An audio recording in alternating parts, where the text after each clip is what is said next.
wszystkim, cześć widzowie, jestem w Zakopanem, jak widzicie. Zobaczyłem w Żabce takie oto chipsy. W Szczecinie ich nigdy nie widziałem. Będziemy teraz ich testować. Są z firmy Minecraftu. Minecraft, tak.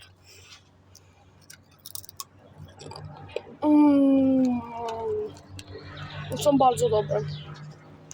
Polecam naprawdę bardzo mocno. Z smakiem barbecue. Bardzo dobre.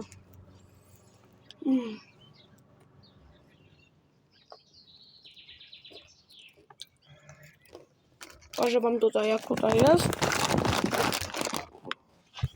Patrzcie, tutaj są siedzi jakieś. Tutaj takie oto balkony, trampolina, huśtawka. Tutaj tylko przyjechaliśmy jakieś 5 minut temu. Ale mówię od razu, tutaj fajnie bardzo jest, naprawdę.